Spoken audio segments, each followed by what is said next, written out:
Aneh ya kenapa orang yang paling spiritual justru sering lahir dari puing-puing kehidupan. Dia dulu saudagar, sukses, punya segalanya, uang, jabatan, dan pengaruh.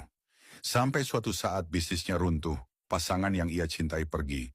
Dan ia jatuh bukan cuma karena secara finansial tapi juga batin. Orang bilang itu karma, namun semesta menyebutnya panggilan pulang. Karena terkadang, kamu harus dilucuti dari semua yang bukan dirimu, agar kamu bisa menemukan siapa dirimu yang sebenarnya. Jiwa tak pernah bangkit di tengah kenyamanan. Ia bangkit saat tak ada lagi yang bisa dipeluk, kecuali sang pemilik langit. Banyak orang baru mengenal makna saat kehilangan harta. Baru belajar mencintai diri sendiri setelah ditinggalkannya. Paham arah hidup saat jabatan dicabut. Kenapa ini terjadi? Karena sesungguhnya bangkit spiritual itu bukan soal mencapai kebahagiaan duniawi atau kesuksesan dalam arti sempit. Bangkit spiritual adalah proses mengenal dan menyatu dengan diri sejati.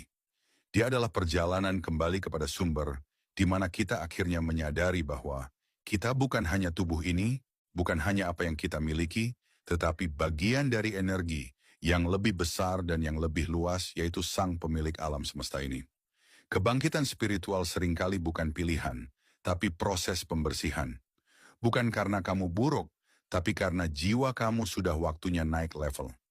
Kamu yang dulu hanya fokus pada dunia luar, sekarang dipaksa untuk melihat ke dalam.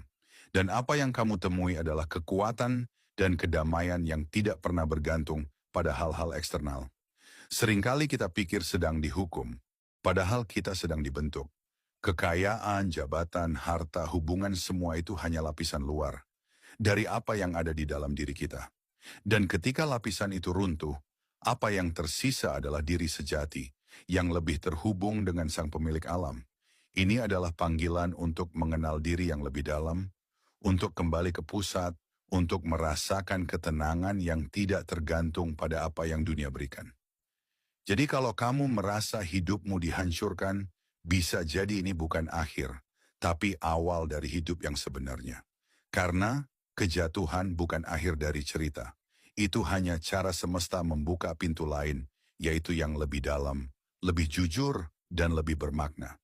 Mungkin ini saatnya kamu baca ulang blueprint jiwa, mau titik.